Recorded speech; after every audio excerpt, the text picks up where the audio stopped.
Hey everybody, it's me again, Jay, the monster delivery guy. If you're new to Hollow's End, no, I don't deliver monsters to people. I deliver stuff to monsters. Pizza, beer, Chinese food, you name it, we deliver it. In this town, we don't discriminate. At least, not against monsters. If you're part of that subterranean cult that lives in the forest, well, that's another story. But I'll get to them later. Things have been getting bad in town recently. And when I say bad, I mean worse than usual. Worst part of it all is, I was the one tasked with fixing it. Sorry, I'm getting ahead of myself. I should probably start from the beginning. Or at least from the beginning of this current chapter of madness. And that means I should start with Randy, the sheriff's deputy, and his visit to my house that fateful morning. Nothing could have properly prepared me for that visit. But a proper night's sleep would have helped. I didn't get that, though. As usual, my restless dreams were of subterranean tunnels, and torches chasing behind me in the distance, gaining on me, as my two small legs ran across uneven ground, and I searched for a pinprick of light that would grow bigger until it... The sun stung my eyes as I blinked them open, and swiped at the curtains. Too far out of reach. A dull throb in my temple hinted of an impending headache later in the day. Grumbling, I rolled out of bed, and stumbled into the bathroom to brush my teeth. For some reason, I'd woken up with the sunrise, feeling a gentle rumble coming from underneath my bed. Another earthquake, I realized, as I brushed off the cobwebs from my mind. A tremor high enough on the Richter scale to rouse me from sleep. They had been getting worse recently.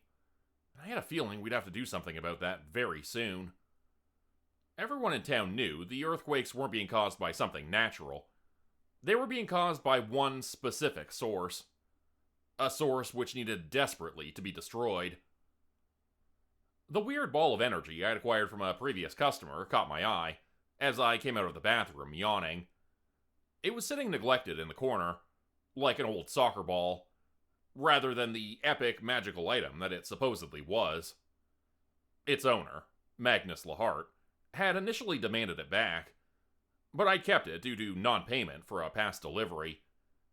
And lately, he'd stopped asking about it, even going so far as to tell me I should keep it. "You'll need it," he'd muttered on the phone the last time we spoke as he hung up. But I wasn't quite sure what he meant by that. I would find out soon enough, though. A knock at the door broke me from my thoughts, and I stumbled over to it, tripping on several piles of dirty laundry along the way. I picked out a halfway clean-looking shirt and pants from one of the nearest piles and threw them on, as the rapping on the door intensified. All right, I'm coming," I yelled, pulling it open. "What the hell's..." I got halfway through my sentence and stopped abruptly, as Randy, the town's sheriff deputy, marched in. He went straight past me, nearly toppling me over. The usually drunken, stumbling buffoon of a man appeared sober as a sermon teller, and he also appeared to be on an important mission. I followed him as he went into my kitchen and began banging through cupboards, searching for something desperately. Where is it? He muttered to himself, ignoring me as I tried to ask him questions. Pots and pans landed on the floor with loud crashes, clanks, and clatters, and then a blender lid flew past my head, like a frisbee, ricocheting off my TV before gliding down beneath the living room sofa, where I would never, ever find it again. "Can you stop for 1 second and tell me what the hell's going on?" I finally yelled, and he stopped. But not because of me. Aha! Here it is. He pulled out my dusty old coffee machine and plugged it in. "You got cream and sugar? The two of us are gonna have a little chat." 2 cups of terrible coffee later, Randy was almost done giving me the lowdown on what was happening in Hollow's End. And it wasn't good. And the worst part of it was, he wanted my help. "Your grandma seems to think you're the one to solve this mess. She kept telling us to get our asses over here to see you. And she is like 100 frickin' years old. So she'd probably know. She's not 100. She's like 80 something. But, yeah, unfortunately, she's probably right. That lady is always right. About everything. It's like she can see the damn future. Tell me about it. I took another sip of my coffee and winced at the taste of it. The bag of beans was probably as old as I was, and smelled like ass. I was pretty sure the milk had expired at least 2 weeks prior. Little flecks of white were floating at the top of my cup, and I kept picking them out with my finger, wiping them on my pants. Why am I still drinking this? So, can you explain to me again what that Archavist guy told you? I'm still kind of confused on that part. Yeah, that makes two of us. But the gist of it is, this thing comes back every 30 years or so, and it causes havoc and tries to destroy the planet and eat everybody. Yada yada yada. And basically there's like a chosen warrior type who gets selected to stop it. I didn't fully understand it all neither, but I guess you're the guy. What? Why me? I had totally missed that part the first time. It was a good thing I asked him to repeat himself. Something about the hollow and the light and how you were chosen by the keeper of the sacred relic, I think. I looked over at the ball of white light energy sitting in the corner of the room and did a double take. What, this thing? It's not even mine. Look, see? Here, you take it. I picked it up and the ball of energy reformed to make a sword in my hands. The white light began to spread and surround me, creating a strange tingling feeling in my skin. I tried to throw it over to Randy, and it zoomed right back to my hand like a boomerang. Okay, that's new. Randy rolled his eyes. See? You're totally the frickin' chosen one, dude. Just deal with it. Now, come on, let's go see the sheriff. He's rounding up the rest of our crew. We're doing an Ocean's 11 type of a thing. So we're robbing a casino now? Don't get too bogged down in the details. Just follow me. Onward, wayward soldier! He was out the door 2 seconds later, taking my coffee cup with him. The fuck? I muttered to myself, and then chased after him. We went quickly over to the archives, where I was told the sheriff would be meeting us. I drove, since Randy is perpetually drunk, and I didn't trust him to do so. But he told me he was actually sober for once. Still, I didn't completely believe him. And there was a faint odor of stale alcohol on his breath, though that could have been from the night prior. The old gray stone building stood looming over us, one of the few century-old structures in town which hadn't been destroyed by a catastrophe at some point, as if there were a protective spell holding it safely upright. Actually, I realized the building looked a lot more than a century old. It resembled the Gothic architecture of a building half a millennia old or more. But there was no date on the cornerstone to confirm my suspicions. Just a series of words written in a strange language and alphabet I didn't recognize. Randy and I entered through the wide front doors and were greeted by a pair of men wearing gray robes. It appeared as if they'd been standing there waiting for us. "Hello," said the blonde man on the right. "Jay and Randy. Welcome to the archives. We've been expecting you." "Great. That's not creepy at all," Randy muttered to me under his breath. "Nice to meet you," I said, ignoring him. "And you are?" "We are acolytes of the Archavist." "I am termed for. And this is Nazrazio," said the black-haired man on the left. "We will take you to him. This way." They both turned on their heels at the exact same time, spinning in opposite directions and marching away from us. It was perfectly timed, as if choreographed. "Fuck, dude. We're gonna die here, aren't we?" Randy said, and I elbowed him in the ribs. "It's fine. They're just excited about their work." "Yeah, like a couple of serial killers get excited about..." Term 4 shot Randy a nasty look over his shoulder, and he thankfully stopped talking. They led us through the archives, and we passed hundreds of ancient artifacts along the way. Ancient skulls of giant beasts, huge stuffed millipedes, and the bones of dragons, hydras, centaurs, and other supposedly mythical beasts lined the walls. I saw one taxidermied monster that looked like it had the face of a clown, and a huge body twice the size of a bear. We passed an old library full of dusty tomes, many of which looked hundreds, if not thousands, of years old.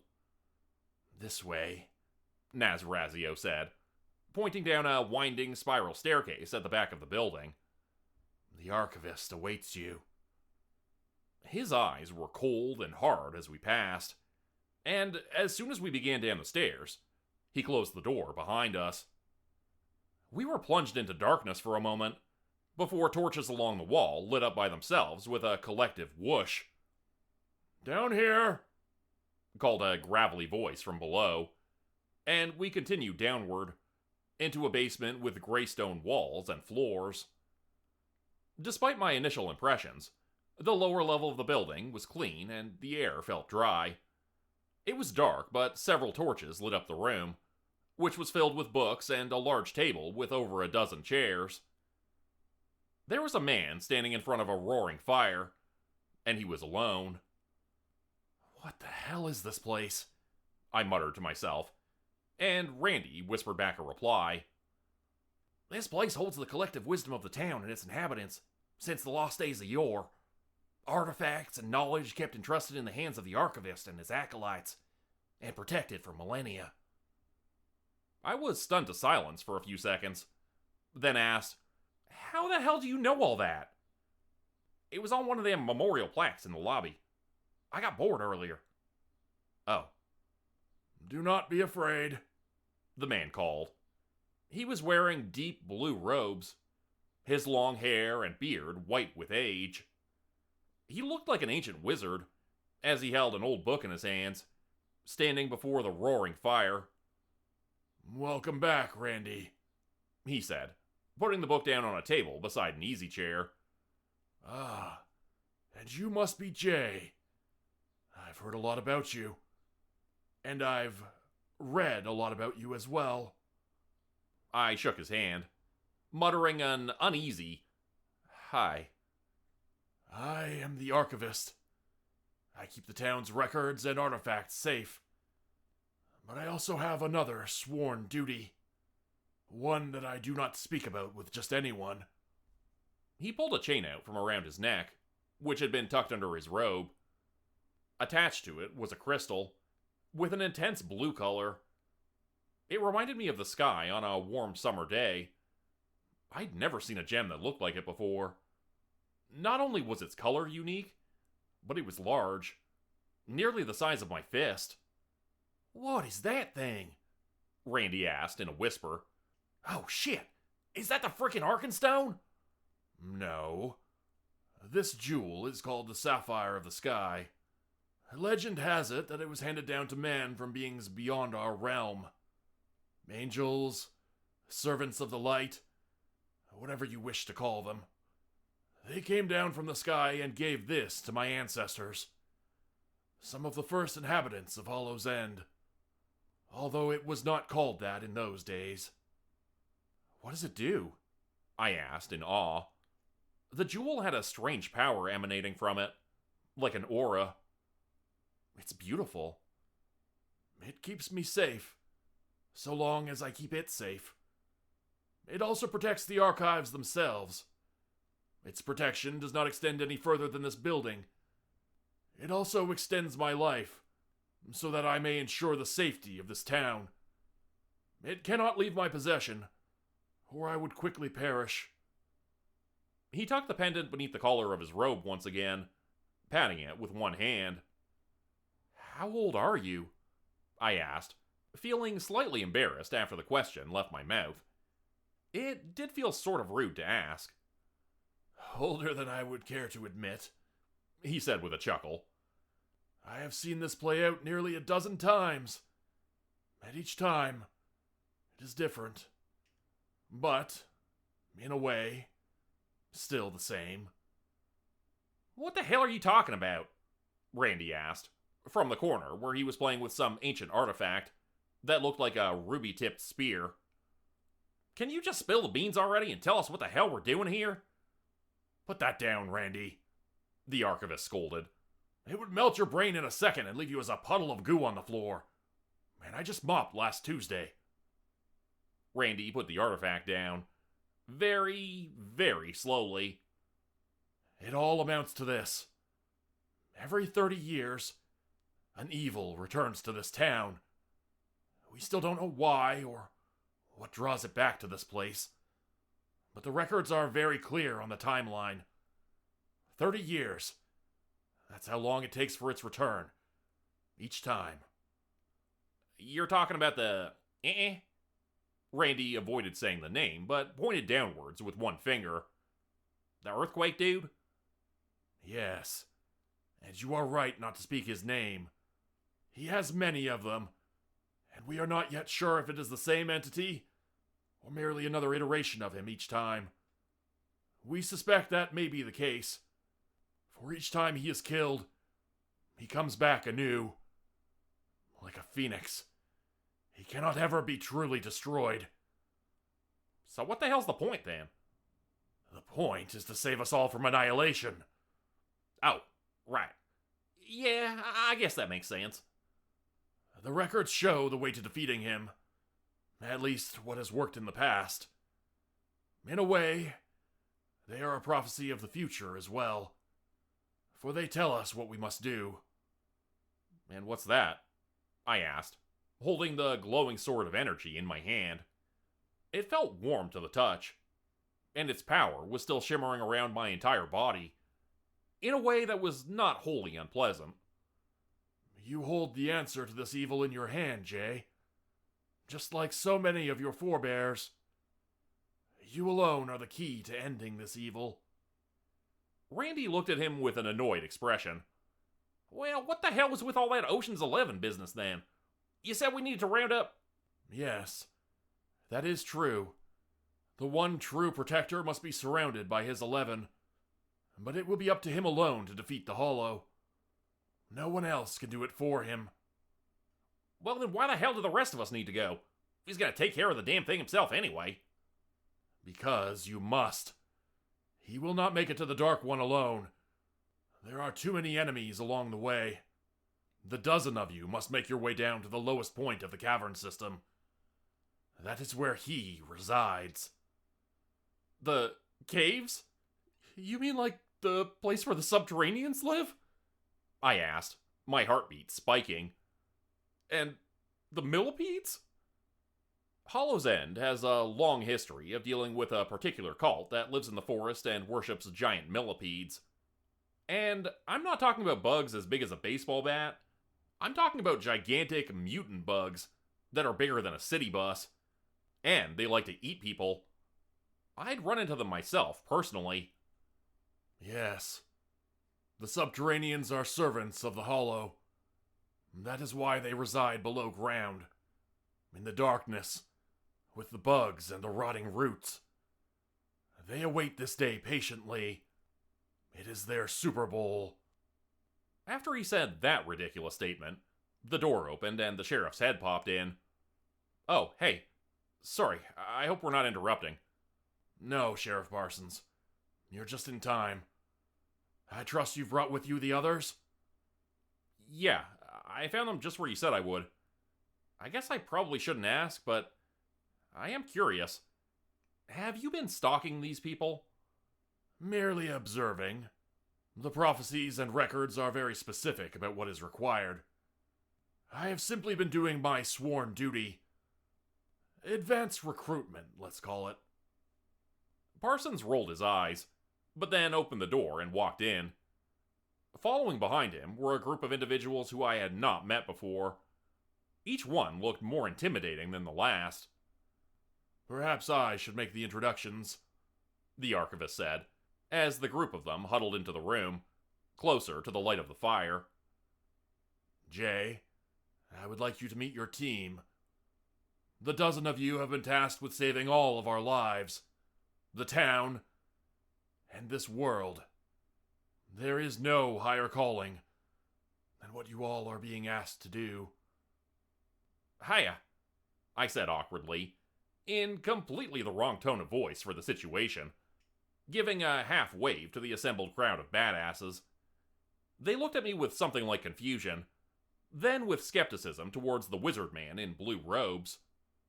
The Archavist sighed, and began his introductions. First of all, this is Brit the Alchemist. As her name suggests, she can concoct just about anything you might need to get past your enemies. Invisibility, explosives, enhanced strength, agility, and intelligence. Potions that heal you or restore your stamina. You can create a potion to do just about anything, can't you, Brit? She looked shocked at how much he seemed to know about her, but then nodded with a sly grin. Pulling open her coat, she showed off a few dozen vials which she had tucked inside, like a shady watch salesman. You named a few of my favorites. Didn't cover even close to all of them. I came up with something that lets you fly like an eagle just the other day. The Archavist turned his gaze from her to the man standing next to her. He was built like a linebacker, and stood at least 6'4" tall. Ociel Perez, as strong as a bull. If you need someone to take on a room full of subterraneans and their pet millipedes, to bust a hole in a cavern wall, or to help you move a pool table, he's your guy. The man didn't object. Instead, as if he needed to prove those statements, he went over to the giant table and picked it up with one hand.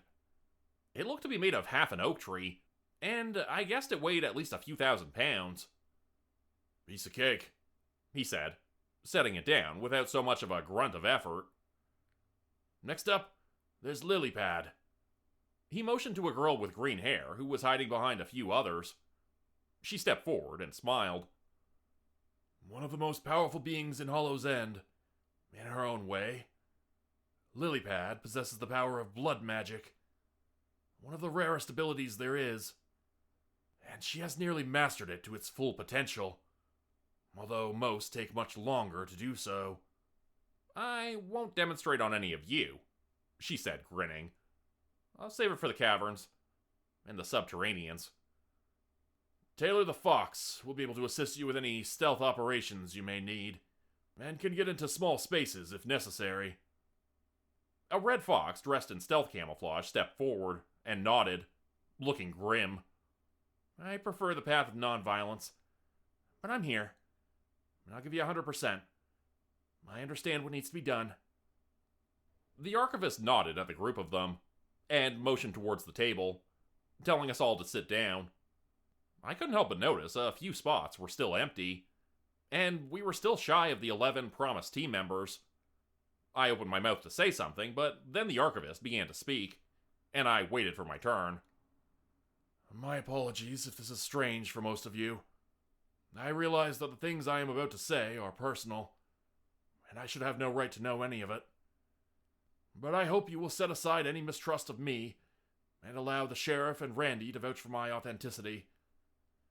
What I am about to say is of vital importance, and may make the difference between each of your own lives. The group of them just stared at him. I am getting ahead of myself. As I just finished explaining to Jay here, I am the Archavist. Yeah, Parsons told us. He explained the whole Chosen One thing, and how we're all vital to protecting him from the dangers of the underground. Ociel, near the sheriff, said, and gave me a wink. We got your back, bud. We all want to stop that thing. But where's the rest of them?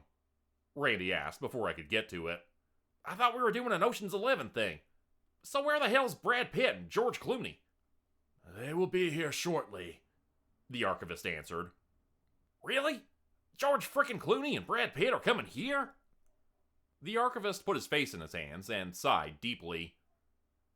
No. The door opened again with a soft knock, and someone very familiar entered. My grandmother, of all people. Muriel was one of the oldest and wisest citizens of Hollow's End, and I was starting to suspect that she knew a lot more about what was going on lately than she was admitting. We've got your stragglers, she said, entering. I noticed, not for the first time, that the woman didn't seem to age a day. Despite her wrinkles and old lady perm, she was still quick and strong and didn't miss a beat mentally. I thought about the crystal pendant hanging from the Archavist's neck, and wondered if maybe she didn't have something like that of her own. And if she did that mean that she was even older than she claimed? The Archavist's deep baritone broke me from my thoughts, as the remaining 4 individuals entered the room. Thank you, Muriel. You have been of great help once again. She simply nodded and took a seat at the table near me. She looked over at me and gave me an almost imperceptible nod, her eyes glassy with tears. Words passed between us, unspoken. She apologized for not telling me sooner, and I forgave her. The 11 is now complete, the Archivist said with finality. May I introduce Serena and Jesse? He pointed with a long, wrinkled finger to a man and a woman. Their powers are some of the strongest in town. If you find yourselves in a situation with no hope of escape, they will be your only chance. What the hell are their powers? Randy interrupted. You didn't say. Jesse spoke up quietly, in a timid voice. We can manipulate thoughts, Serena finished for him. Between the 2 of us, we have the ability of mind control, but it exhausts us both quickly. If you need to use this ability, we will be doing it at great risk to ourselves. Not only can it leave us vulnerable and defenseless, it takes a ton of energy. The 2 of us could be pretty much comatose afterwards, depending on how much you need us to do. I will protect you, OCL said. Just let me know, and I will carry you both on my back for the rest of the journey, if that is what's required. Hopefully, it will not come to that, the Archivist said gravely. So long as they do not need to tax themselves to their fullest extent, they should be able to continue on. Just remember, you must only use their abilities as a last resort. Alright, who's next? Randy asked. I'm starting to get into this. I kind of want to guess what the next superpower is going to be. Let's say super speed? $10, Parsons? Not a frickin' chance, Randy. I am Wolfcat, a creature said from the other end of the table. As the name suggested, they appeared to be half wolf and half leopard, but stood on 2 legs and walked like a person. My appearance can change based on my thoughts. I suppose the common nomenclature would be shapeshifter, but I find that term a bit reductive. In an instant, they transformed themselves into an eagle, then a king cobra, then a badger, and finally a squirrel, before changing back into their original form. Just don't ask me to turn into a bumblebee. That damn buzzing drives me nuts. And finally, last but not least, the Archivist said, Diego Rodriguez. A man with sunglasses and a beanie hat on his head stepped forward, nodding silently. He is a man of few words, but his skill set is second to none. What does he do? Randy asked nervously. Like Magneto-type shit? No. He has the ability to communicate with animals, to overpower their minds, to control their will. He will be essential to your journey, as you attempt to make your way through an army of giant millipedes. I couldn't help but count the number of people around the table, and noticed we were still missing 1 person. That's 10. Where's the 11th one? I asked. Don't tell me you're making my grandma go with us. She's like 80 years old. I can handle myself, Jay. But no, it isn't me. The Archivist motioned with his hand as one of the acolytes from upstairs sat down at the final empty seat. Term 4 will be the final member of your team. He will guide you through the labyrinth of underground tunnels and bring you to your destination, the birthing pod. The birthing pod? Yes. Your journey will take you far below ground, to the very epicenter of the town. There, you will find the one you have been searching for. Sheriff Parsons began to speak, softly, quietly, almost as if in a trance. It's a big empty space. A huge cavern. Tunnels converging on all sides. And in the middle of it all, there's this big, pendulous black sack. It's hanging there at the center of it all, like a fat raindrop ready to fall. Just hanging on by a thread. We all stared at him silently, and he finally shook his head and looked around, realizing we were all watching him. I saw it. In a dream. A nightmare, really. As have I, said the Archavist. And what Sheriff Parsons is describing is accurate. When that final, tenuous strand is broken, and the black teardrop falls, that is when it will be too late. If he is birthed, we are doomed. No one will be able to stop him then. The room was eerily silent for a few long moments. Then, Randy spoke up. Well, what the shit are we waiting for? Let's go kill this big, brutal bastard. Less than an hour later, the dozen of us were standing at the entrance of an old, abandoned mineshaft. A place which I hadn't even known existed. It was located down an old road on the outskirts of town, past the new subdivision which had sprung up overnight, called Shady Elms Estates. More houses were popping up like mushrooms in the darkness of that valley, and we'd heard rumors of what went on there. Servants of Grothrock, attempting to bring in more soldiers for their army. They were luring people in with low-cost homes, which looked far nicer than their costs would indicate. I only hoped that would end once we dealt with this demon. House shopping was hard enough these days, without hellish homeowners associations and sinister subdivisions. That's one creepy-ass tunnel, Randy said with a whistle, looking into the darkness of the mine shaft. You sure this is the only way in? Term 4 nodded, but did not consult any map to confirm. This is the only way. Unless you want to go through the forest. Randy paled at that suggestion. Nah, nope, this is good. Let's go this way. He started marching forward. The rest of us followed after him. Lengths of chain hung from the ceiling of the low tunnel in places, dangling down so low that we had to push them out of the way to get past at times. The group of us stayed as quiet as we could, no one speaking a word. Who knew how much further we would need to go before beginning to encounter enemies? Soon enough, they would be everywhere. A soft jingle from up ahead drew my attention, and I pointed my flashlight beam towards the sound. One of the chains hanging from the ceiling, far up ahead in the darkness, was swaying back and forth. The sound seemed to indicate that someone had moved it, but it wasn't one of us. We had not yet traversed that section of the tunnel. They're close, I whispered. Everyone keep together. Something's up there, Randy whispered. I can feel it. I'm just not sure what it is. Do you want me to go ahead and scout it out? Taylor the Fox asked me, creeping up silently beside me. They won't see me. Trust me. The idea sounded good, but for some reason it sent a shiver up my spine. Just the idea of him going up ahead on his own. Not yet. I've got a bad feeling about this.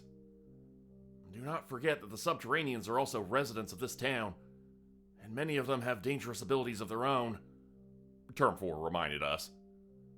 I turned around and looked at my team, thinking back to each of their powers. Wolfcat, I need your help. What's up, boss? He asked, approaching from the back of the group. Need me to turn into a bear and kick someone's ass for you? Eat their face up a little bit? No, nothing like that.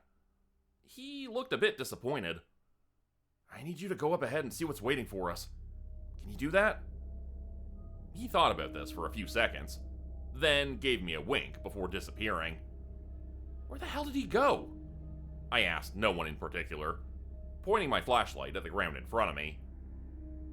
A large black spider wearing a tactical vest looked up at me from the ground, winking 4 of its 8 eyes at me.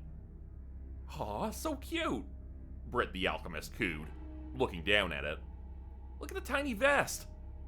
And then it was off, climbing up a wall and then skittering ahead. deeper into the tunnel. We waited for him to return, but he didn't. Shit, I said after a minute or two. this isn't good. I've got this, Britt said, pulling out a vial of liquid from her coat.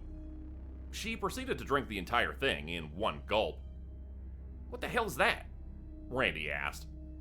You ever read Superman comics as a kid? He nodded, looking nervous. X-ray vision. It'll kick in a second. She focused on the walls of the cavern, squinting. Suddenly, there was a loud roar from up ahead that sounded like a lion. Shit, he's in trouble, she said, quickly pulling out another vial. We need to help him. They must have spotted him. She chugged the potion and a second later turned into Mr. Hyde, a giant hulking beast with arms wider than telephone poles. So much for stealth, I sighed, and raised a fist into the air. Now! The group of us ran around the bend to find several subterranean cult members and their pet millipedes, engaged in fierce combat with a lion. The huge cat had ripped the head off one of the millipedes, but two others were now getting the best of it, wrapping him up with their tails and squeezing him. You put that big kitty down, Randy yelled, firing his pistol, and somehow not hitting any of our allies. He was running full tilt, his face red and angry. Osiel got to the millipedes first, and began to pull them from the lion, as they tried to bite and dig in with their vicious spikes. Britt helped him in her giant form, and pulled one of them in half, sending blood everywhere. The subterraneans fled on foot, getting away and disappearing down a side tunnel before we could finish off the two millipedes. Shit. So much for the element of surprise, I muttered. They'll know we're coming now. They already knew, Term 4 said. They are as aware of the prophecies as we are. They have their own set of records, and maintain their own history of events. We will not be able to take them by surprise. Are you okay, Wolfcat? Osiel was asking the shapeshifter, as he morphed back into his original form. I couldn't help but notice he was bleeding from several places, and had a swollen eye. I'll survive, he answered, and Britt went over to treat his wounds with a salve. Drink this, she said, pulling out a red potion from her pocket. Don't worry, I've got plenty of them. She had morphed back into her regular form, changing back from the giant, hulking beast which had stood before us a few moments earlier. We must press on, Term 4 said, pointing to the tunnel where the subterraneans had vanished. Time is running out. And just like that, we were on the move again, going deeper into the labyrinth of tunnels beneath the town. After a few minutes of walking, the tunnels began to change shape, becoming less rough and more defined. I also began to notice markings like hieroglyphics etched into the walls and ceilings all around us. When I looked at them for too long, I started to feel dizzy, and the borders of my vision turned darker. I don't feel so good all of a sudden, boss, Randy said, echoing my thoughts. Me either, agreed the sheriff, and a few other voices echoed in affirmative. Oh no, Term 4 spoke up from the back of the group. It is just as the Archavist feared, as he predicted. What the hell are you talking about? Randy whispered, moving over to him. I thought you told us everything. There was not enough time to tell you everything. Not even close. But I will tell you now, since it has begun to affect us all, it would seem.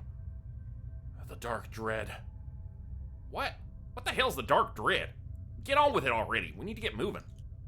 The Dark One is always listening. We only please him more by speaking of him, and of his doings. There is a manifestation of him that is able to cloud our minds, to make us lose our sense of self, using these runes, the markings on the walls. Do your best not to look at them for too long. How the hell are we supposed to do that? They're frickin' everywhere. Just do your best, he sighed. We need to keep moving. Come on, everyone, try not to look at the markings on the walls. If you start to feel funny, let us know. I'm already feeling funny, Wolfcat said, shaking his head. This place is doing something to me. Here. Britt took a vial from her coat and handed it to him. This should help you focus. He took a sip and perked up immediately. Hey, not bad. Kinda tastes like pineapple. Thanks. I do my best to make my potions palatable as well as functional. I have one that tastes like Diet Coke. Ugh, Randy said. Why not just make it taste like regular Coke? I'm not a miracle worker, Randy. Please, Term 4 whispered urgently. Keep your chatter to a minimum. We are in their domain now. We may come across more of them at any minute. Sorry, Britt apologized. I get a little caught up when people ask me about my work. I looked down at my own feet and tried to ignore the runes on the walls throughout all of this, but it didn't seem to help. My eyes started drifting upwards again. The harder I tried not to look at the hieroglyphics on the walls, the more I found myself staring at them. They were beautiful, in a way, and I could tell they were ancient, carved with a steady hand, using the tools available at the time. Jay! Randy was shaking me, and I realized I'd been standing still for a while, not walking, not doing anything at all. Term 4 came over and looked me in the eye, seeming concerned. He's back. Britt, do you have any more of those potions for focus? I think Jay might need one. She passed me a vial and I took it, my hands shaking. How long was I out for? Only a minute or two, Parsons said, surveying the rest of the group. But that's more than long enough to get yourself killed in a place like this. We need to keep looking at each other or the ground or whatever else you can find, as long as it's not the markings on the walls, Term 4 added, then said to me directly. For you, lay your gaze on the glowing sword in your hands, Jay. It is made up of the opposite magic of the hollow, and it will give you peace and focus. I did what he said, and a few seconds later, I told him I was ready. All right, let's get moving again. I've got this. We've got this. The 11 men, women, and creatures surrounding me nodded. We got your back. Lilypad winked at me. I'm still waiting for a chance to unleash a little blood magic. I'm itching for it. We proceeded down the dark tunnel, only the glowing sword in my hand lighting the way. Actually, he was all around me, I realized, making me glow like a radioactive fish out of water. As we turned another corner, I caught the first glimpse of movement up ahead.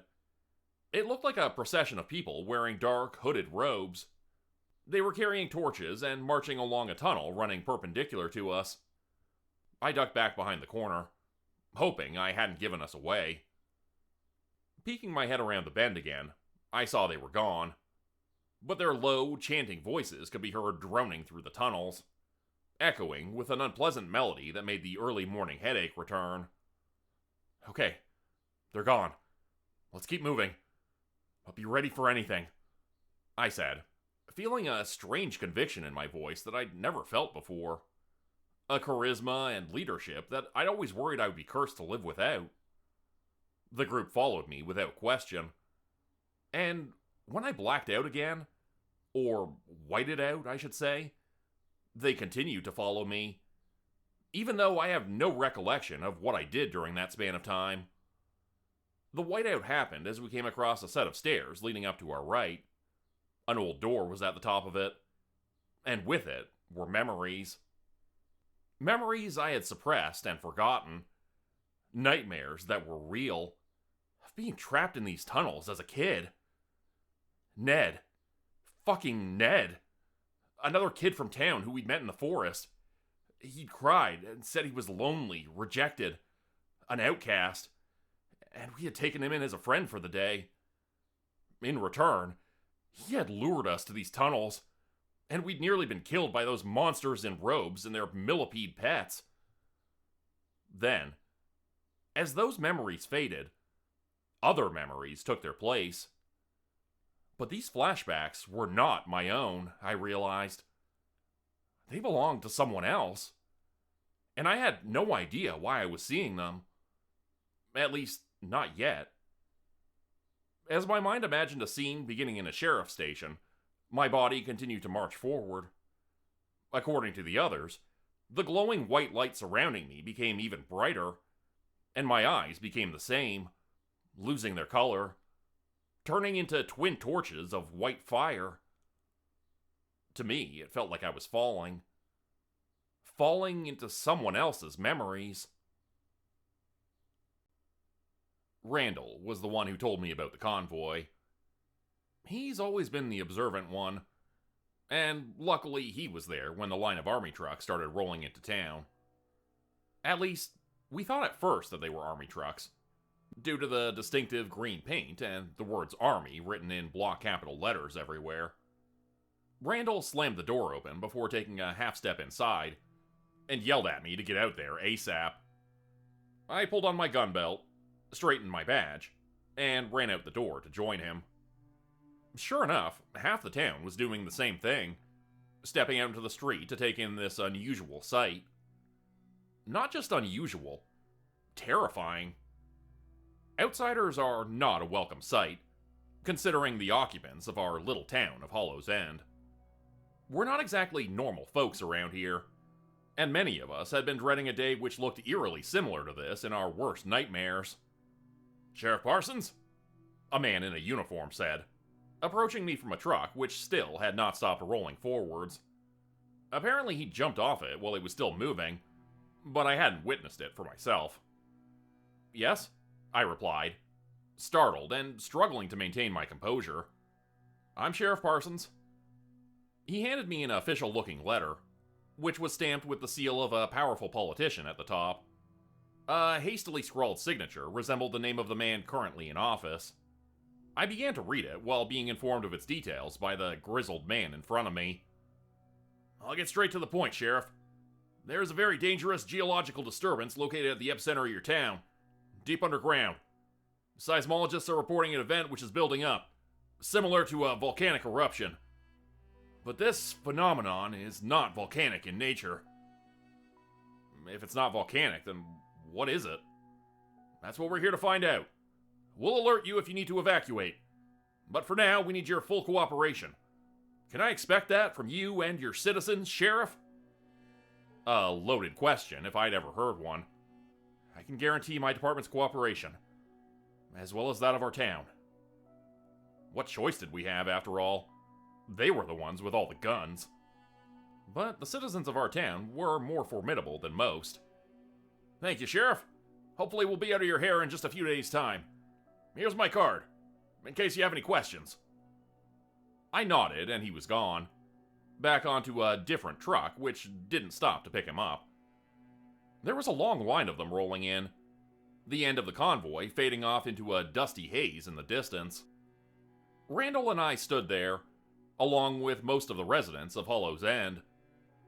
We watched them roll down Main Street one after another, kicking up clouds of dust until we were choking on it. Finally, my deputy and I retreated inside. Through the closed door, I could still hear them rolling through town for hours after that, until finally it stopped. "What the hell are they all here for?" Randall asked, sitting on a chair beside my desk. He was going through his notes, recalling everything the guy had said. The phone was ringing off the hook, and our secretary Muriel was doing the best she could to answer the calls. I mean, it's possible he's telling the truth. It could just be geological disturbances. You really think they'd send a battalion of soldiers for a geological disturbance? What the hell would be the point in that? He was right, of course. None of it made any sense. So, what the hell are we supposed to do? "I know what I'm doing," Randall said, picking up the phone and beginning to dial a number. "I'm calling Joy, telling her to get to the edge of town for a bit. You should do the same with Linda. They're pregnant, man. We can't risk them being near here if something happens. Hell, Linda's due any day now." I thought about this for a while before hanging up the phone, pressing down on the hook switch just as Joy's voice could be heard answering. "We do that and we'll start a panic. I know you want to protect them, but we don't even know what we're dealing with yet. They go when everybody goes. If the time comes." His face betrayed his anger. and I could see he wanted to challenge me on this, but didn't. Fine. But damn it, Jim.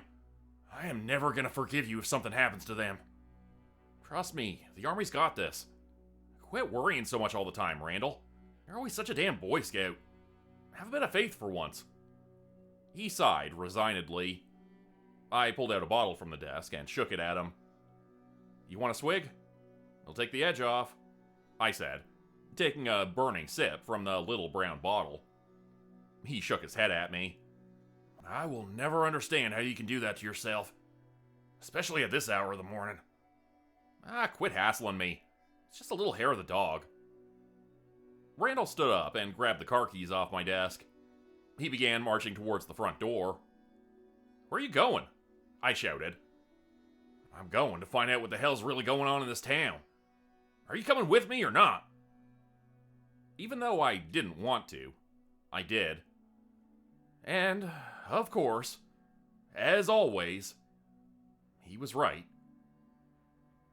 We ended up parked outside an old building near the center of town. Beyond it, there was yellow caution tape being put up for blocks in every direction. The military-looking people were ushering civilians out of their homes and directing them beyond the caution tape. Strangely, the military folks didn't seem to notice or care that a lot of our civilians were non-humans. Kamisha Coffin, a young vampire woman who lived in the clock tower, was speaking to them calmly, her long fangs clearly showing. They provided her with an umbrella to block the sun, and she got into her truck and turned on some metal music. I walked over to her as Randall went to speak with some of the others. Hey, Kamisha, I said as she rolled down the window. We're trying to figure out what the hell's going on, but those dudes won't tell us much other than it's a geological disturbance, whatever that is. Yeah, they told me the same thing. At least they were being nice about it. But I got the feeling if I said no, they'd stop being so nice. Same here. Hey, weird question, but did you put a glamour on him or anything? I'm just wondering because they don't seem to care about the non-humans around here. It's weird, right? No glamour. It's weird for sure. Unless they already know about us somehow. Still, you think they'd be worried the curse would get them if they stuck around for too long. If they end up spending the night, we might have a lot of new neighbors by tomorrow. I nodded, thinking about that for the first time. A little quirk of Hollow's End. People who stayed here for too long couldn't leave. It was like the town was a magnet, and it stuffed you with iron filings every minute you breathed in the local air. If they stayed for too long, they'd be stuck here. Unless they knew some trick that I didn't. It's definitely got something to do with all those earthquakes recently. We'll try to get it all sorted out before nightfall. If these folks know about you guys, they might already know about the local curse, too. True. I'll be sitting right here. If I see anything interesting, I'll hit a payphone and let you guys know about it. Muriel's still at the station, right? Yeah, but she's looking more swamped than swampy. The phone's ringing off the hook. Everyone's calling in non-stop about these military folks, and the earthquake's getting worse. And we've got nothing to tell them. Parsons! Randall was waving me over, and I excused myself. Thanks, Kamisha, I said, patting the roof of her truck before I walked off. I'll catch up with you later. This guy here says he knows what's going on, Randall said as I walked up to him, seeing he was talking with an old man in a long blue robe. He had a long white beard and looked a bit like a wizard. Oh, good. You know why the army's here? I asked. To my surprise, he shook his head. That is not the army, Sheriff. And the reason they are here is the same reason why I must speak to you immediately. Those men are in grave danger. Only you can save them. And all of us. The survival of the entire town is up to you. Okay, Jay the delivery guy again here. Sorry, I get how this flashback stuff must be a bit confusing. But I'm trying to convey things in exactly the way they happened to me. And this is what I saw while the whole group of us were marching through the tunnels. These flashbacks of Randy and the sheriff. Except it wasn't really Randy and the sheriff. Not as I knew them. It was their fathers, I realized, based on the similarities in their facial features. Except that didn't totally make sense either, because the sheriff had just come to town in the last couple of years, and he said he didn't have any family here. Still, the resemblance to the man in my visions was uncanny. It had to be Parsons' father. Even the names matched somehow. I was decapitating millipedes with my energy sword, and Randy was shooting a bunch of them in the face with his gun as I came back to the present, and immediately stumbled and fell over. "Shit, you're back," Parsons said, helping me to my feet. The others rallied around us to protect us, as I took a moment to recover. Lilypad used her blood magic to cause several millipedes to attack their subterranean masters, who fled from the tunnel screaming. Meanwhile, Diego was using his animal mind control to cause several others to burrow away from us, causing a hole to open up beneath a group of cult members running toward us from an adjacent tunnel. They fell screaming to their deaths. "We need to move," Term 4 yelled. "We are close to the central chamber. They will be coming from all angles." "Which way?" I yelled back. "I have no idea where we are. I was lost in some weird visions of the past." "Shit. Is it that dark dread magic again, boss?" "No," Term 4 responded solemnly. "This is something else. I believe what you are seeing are visions guided by the past. The relic you possess is showing you the past, so you might see what must be done in the present." "Yeah, and you were doing some badass ninja gating stuff with that sword, too," Randy said, elbowing me in the ribs. "See? I told you you're the frickin' chosen one." "Gaze into the light," Term 4 said. "It is imperative you return to your spectrethereal form to protect us. Quickly, before their forces are upon us again." "Spectra what now?" "Just look at the sword in your hand. It will guide you. It will guide all of us." And so I did. And as the forces of darkness surrounded us from all sides, the white light enveloped my vision once again, and I fell down, down, down into the past, and into the eyes of the sheriff once again. The tunnels were getting colder. We'd been traveling through them for a long, long time, and the ground beneath our feet kept shaking violently, getting worse the longer we walked. "I can't believe they're all dead," Randall was saying, coughing up blood. "What the hell is the point of all this? They're all dead." "The point of it is to save the town. Everyone is counting on us, remember?" "Fuck. Why didn't we tell them to get out when we had the chance? This is your fault. You hung up that damn phone, and now my wife and son are gonna..." He trailed off. "Son? Wait, what do you... You guys found out after all? I thought you wanted it to be a surprise."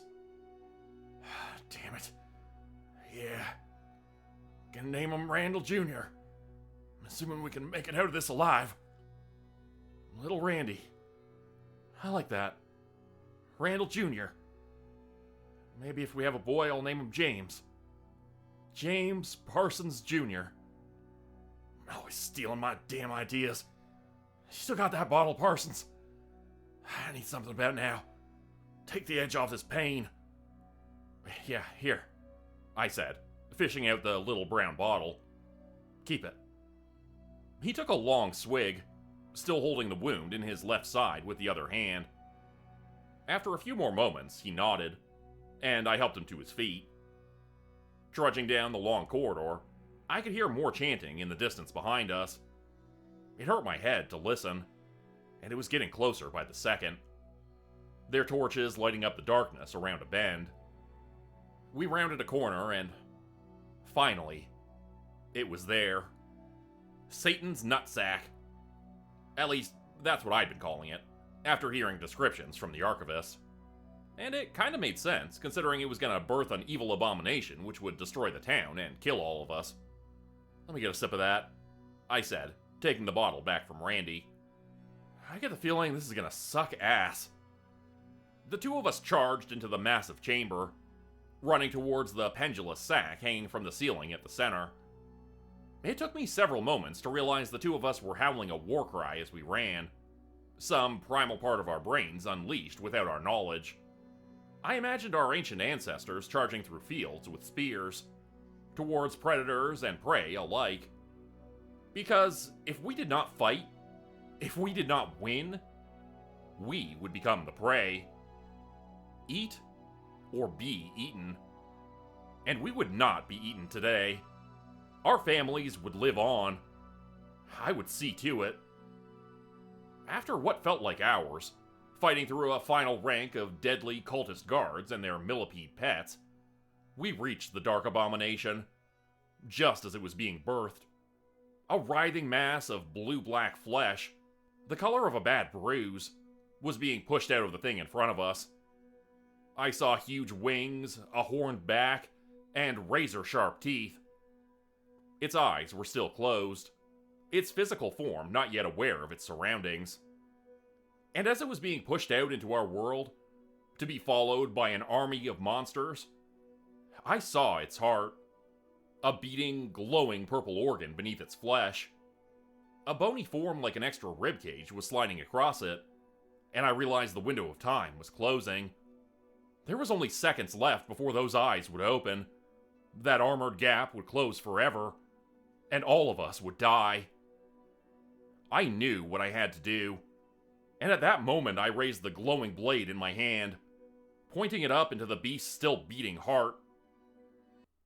I saw it, I yelled, coming back to the present again. Coming back to the 11 all around me, in our time once again. I was again Jay the monster delivery man, and not a moment too soon.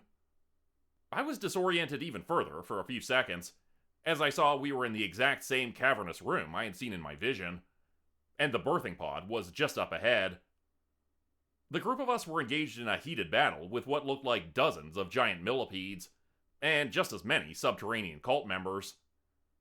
They were wielding cruel-looking weapons and torches, trying to kill us before we reached the dark god being birthed from another dimension. A tall woman covered in scars and tattoos was at the base of the birthing pod, like a general, shouting commands at the army of defenders. Things were a hell of a lot worse in the present than they'd been in the past, it seemed. The subterraneans had multiplied, and so had the giant millipedes. They were everywhere, and it was going to take every last ounce of effort and ability to get past them. You know what you must do now? Term 4 asked, holding his belly where a bloodstain was. Apparently he'd been injured while I was unconscious, lost in memories that weren't mine. I do, but you guys need to get me up there fast. I don't know how much time we have left. The creature was being pushed out of the birthing pod. I could see a horned head and the top of its spine. We were still so far away. We wouldn't make it in time. We're not gonna make it, I yelled, swinging my blade at an attacking subterranean wielding a flaming pitchfork. The hell we aren't, Wolfcat muttered, and I saw them change shape a moment later, turning into a cheetah. Hop on. I did as he asked and climbed onto the big cat's back. Hold on tight, he said, and was off. I nearly tumbled off, even though I was holding on, just not tightly enough. He moved at an incredible speed, leaping off the walls of the cavern's higher sections and bounding atop the heads of giant millipedes, as their huge teeth snapped inches from my face. The crowd of enemies was moving past in a blur, and the looming shape of the birthing pod was getting closer, but I still wasn't sure if we would be fast enough. The face of the tall, cruel-looking woman came into view, as Wolfcat leapt onto the rocky platform at the center of the chamber. I jumped off the back of the big cat, as the woman produced a long, serpentine-curved dagger from her robes. Do what you gotta do, Wolfcat said. I'll take care of her. He changed shape again, this time turning into a huge grizzly bear. He charged at her, and her eyes widened in fear for half a second, but then steeled with resolve. She moved faster than anyone I'd ever seen before, moving backwards in a blur, then forward with an attack that caught Wolfcat off guard. He managed to land a counterattack, but it barely affected her. Go! He roared, seeing I was watching him struggle with her. I tore my eyes away from the battle, and went to do what I had to do. I made my way over to the thing hanging from the ceiling, the giant, pendulous sack of dark flesh, birthing something that looked like the deformed love child of the devil and a dragon. I had no doubt it would do untold damage if I did not stop it. Just as in my vision, I saw its heart beating, glowing from beneath its skin, and that second bony layer of protection sliding across to cover it. I raised my blade, reaching up higher with it to pierce the flesh of the beast. The tip of the blade was only a half-inch away from the beating heart. When I was knocked flat on my back, the air pushed from my lungs. A giant millipede had knocked me down with its tail, leaving bloody claw marks across my chest. It held me down, its poisonous appendages twitching, inches from my face. "No!" I screamed, seeing the window closing above me. The chance at our lives continuing, disappearing. The town I grew up in about to be destroyed. "Get off of him, you nasty old shit beast!" Randy yelled, blowing a fist-sized hole in the head of the millipede which was pinning me down. OCL heaved the creature off of me, and I struggled to my feet, the wounds in my chest burning more with every passing second. Some poison from that monster infiltrating my bloodstream, infecting my heart and lungs and making it difficult to breathe. The tall, tattooed, and scar-covered woman was standing between me and the birthing pod, and her blade was covered in blood. Somehow, she had incapacitated Wolfcat, even in his giant bear form. She was smiling, knowing that now all she had to do was slow me down, and I would never make it in time. I had to be directly beneath the birthing pod, and I would need to focus my strike perfectly. I needed help. I couldn't do this alone. Looking around, I saw Lilypad using her blood magic to hold back a horde of the many-legged monsters. Serena and Jesse were using their mind control abilities to cause a dozen of the subterraneans to fight against their own allies. OCL was fighting off a handful of other mega-sized millipedes, which had swarmed him from out of nowhere. And the sheriff and Randy had their hands tied, blasting holes in monsters as they attacked them from all angles, just a short distance away. Even Term 4, Britt the Alchemist, and Diego were completely caught up in their own battles, just barely managing to stay standing against each onslaught of attackers. Wolfcat lay on the ground nearby, bloodied and breathing, but just barely. "Your friends are all occupied, it would seem," the horrible woman sneered, licking the blood from her blade and showing red-stained teeth. "The Dark One is here. Grothrock is now. And you have failed."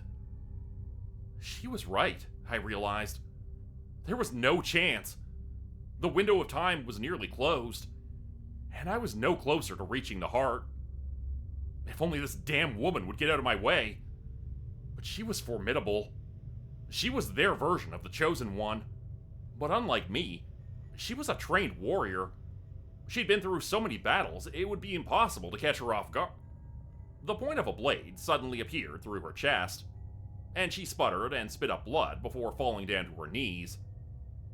Then she collapsed face first into the rock floor, revealing a fox who I had nearly forgotten about.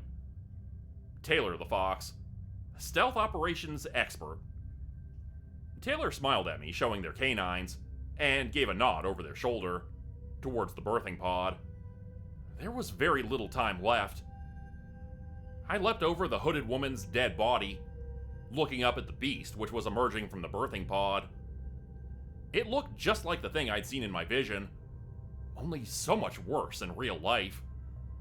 My heart was pounding as I positioned myself underneath the beast.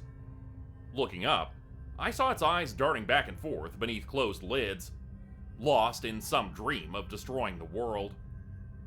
I thrust the blade up, towards the closing gap of bone which moved to cover the heart, as only millimeters remained before it was sealed shut forever. And as the blade pierced its flesh, those eyes finally opened, to stare at me, for one hateful second that felt like an eternity. Then, the cavernous room erupted with bright white light, and I felt a pool of warm liquid rushing toward me, only to be instantly vaporized, turned to steam by the unfelt heat of that light. The light spread across the cavern, washing over all the subterraneans and their mutant millipedes, turning them to vapor in an instant. And before it was all over, I had one final vision. But this one was a little personal. I'll need some time to process it before I share it with you all. It really blew my mind, though. There was one last thing we had to do before leaving the caverns, and Britt the Alchemist was ready for the task, without even being told to prepare for it. She left the vials of vicious-looking green liquid at the center of the birthing chamber, and then dropped a piece of paper with a few words written on it amongst them. Simple ignition charm. For when we get out of here, she explained with a wink. Magnus Lahart taught me how to make them. He's a good dude, I said, even if he does forget to pay his delivery bills from time to time. I looked down at the glowing ball of white energy in my hand, which had diminished greatly from its previous form. It now looked to be the size of a ping pong ball, rather than a soccer ball, and it was only faintly glowing, like a flashlight running low on batteries. The light inside of it might need a while to recharge, I guessed. Or maybe it had just been responding to the situation, gaining in power as the need to fulfill its destiny grew. Either way, I was glad Magnus had entrusted me with it. I would have to talk to him when I got the chance, to find out what else he knew about this flashback business, especially that last vision I saw. We made our way out of the caverns eventually, without running into a single subterranean or giant millipede. They had all either been destroyed by the white light and the explosion from the artifact, or they had fled somewhere else to regain their numbers. I guessed it was the latter. Just like the Dark One who returned every 30 years, the subterraneans and their millipede pets had a part to play in all this. For one reason or another, I had a feeling they would be back. And next time, things would be even worse. For now, though, we got to enjoy our victory. And as the caverns imploded with a deafening eruption behind us, I noticed smiles on everyone's faces. All 12 of us had survived, and thanks to Britt's potions and some handy blood magic from Lilypad, we would be alright. We'd survived this battle, but the war was far from over. And maybe never would be. A rare, impromptu celebration was held in the form of a town hall meeting later that night. The sheriff stood on stage and announced the defeat of the Dark One and his minions. A roar of approval came from the crowd when he said this, and then an even bigger one came when he announced that the caverns had been destroyed. The subterraneans wouldn't be bothering us for a while. All 12 of us took a bow on stage, and I couldn't help but feel a bit embarrassed by all the fanfare. It felt as if I hadn't done that much. We all would have stood up to evil if necessary. I just answered the call, complaining most of the way. The imposter syndrome faded as the sheriff came over to me and wrapped me up in a big bear hug, then lifted my right hand into the air like a winning boxer. Jay the delivery man, everyone! He's the one who killed the beast and ended it all. Let's give him another big round of applause. I felt my face getting warm as all eyes were on me, and Parsons handed me a microphone. Speech! Speech! Speech! Voices were chanting from the crowd. I didn't really know what to say, so I kept it short. Thanks, everyone. Thank you, really. I wouldn't have been able to do it without these 11 folks up here. They're the real heroes. And the Archavist. He was the one who guided us and told us what needed to be done. Where is he? Why isn't he here? Looking into the crowd, I saw a lot of familiar faces. Frank, Muriel, Puppy Dan, and Mark from Earth. Squish and Baby Squish. Mr. Livingstone, LaDonna, Carrie, Big Joe, and Dante Kincaid. But no Archavist anywhere. Term 4 shook his head solemnly. The Master is already beginning his work on the next cycle, he whispered. He works countless hours every day, and the work is never complete. The pendant around his neck is both a blessing and a mighty curse. I didn't know how to respond for a few seconds, thinking for the first time how hard his life truly had to be. Even after the visions, I hadn't stopped to consider how important he had been in all this. Without him, we would all definitely be dead. "To the Archavist," I called out to the crowd, and they responded, "To the Archavist!" Many of them were raising bottles they'd brought from home, which were being passed around. Someone handed a champagne bottle up to us on the stage, and with everyone's encouragement and prodding, I took a big sip. For some reason, after what the acolyte had just said, it tasted bitter on my lips.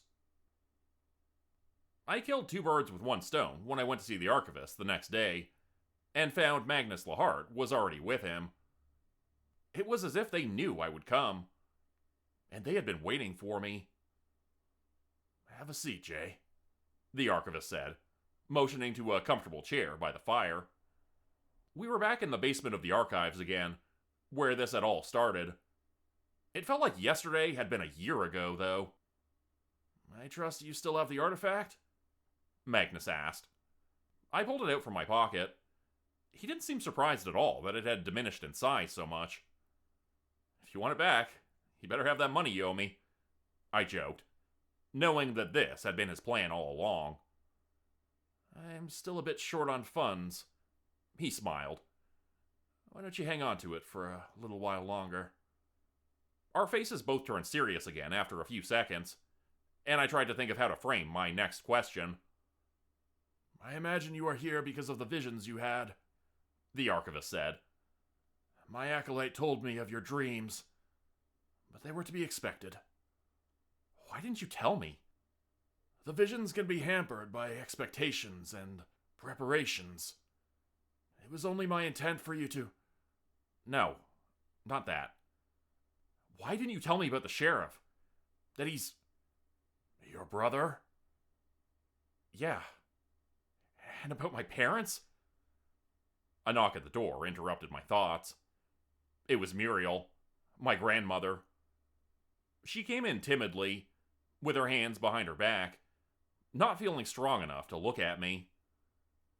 "He knows," the Archavist said simply. "He remembers." I must have blocked it out of my memory somehow. Them leaving that night to kill the bastards who kidnapped me? The badge on my dad's uniform. My dad was the sheriff. And he and my mom died that night because of them. Because of the subterraneans.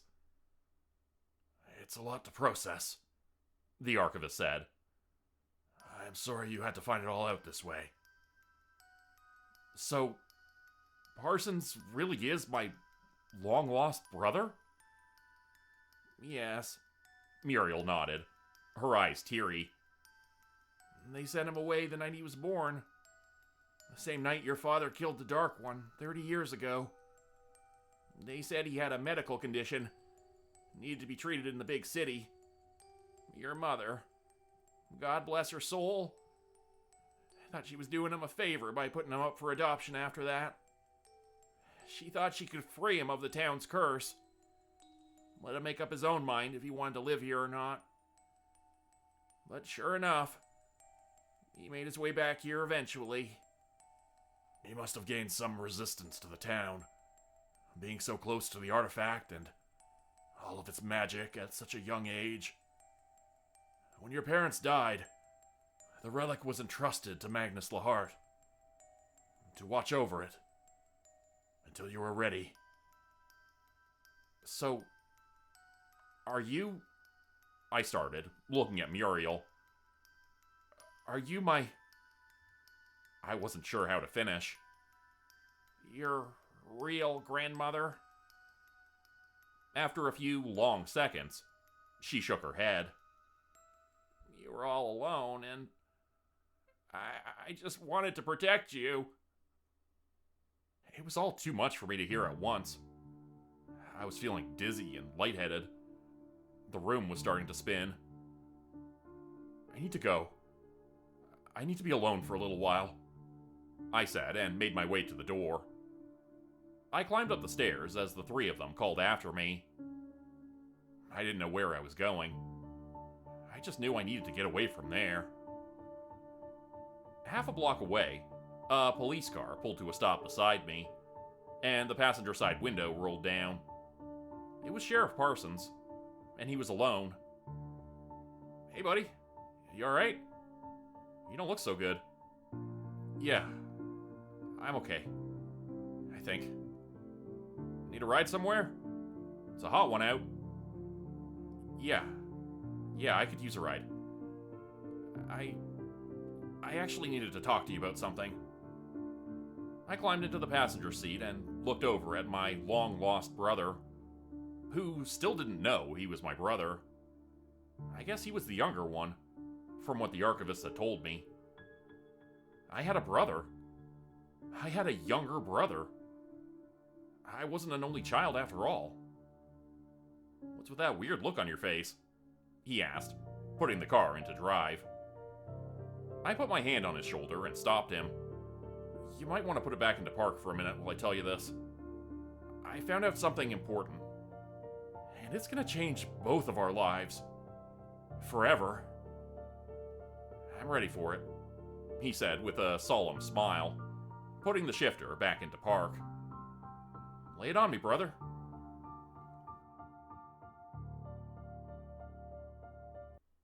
Oh boy, that one sure was a doozy. Did you folks see that shit with Jay and Parsons coming at the end there? Because I sure as hell didn't. Kinda figures, though.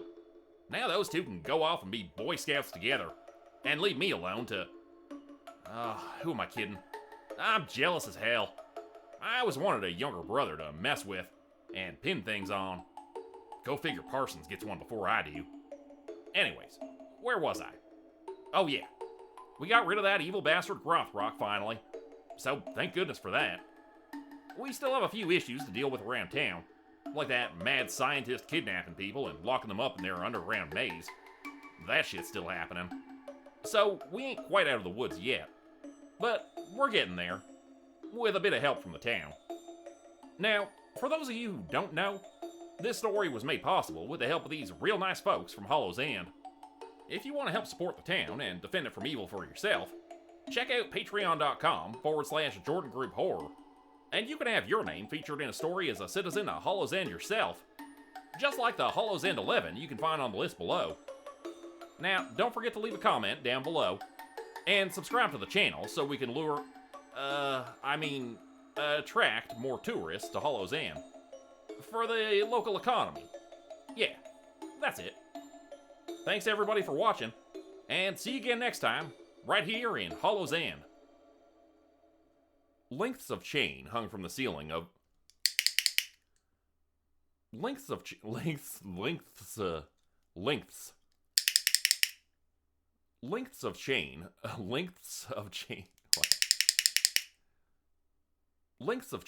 from the ceiling of the low...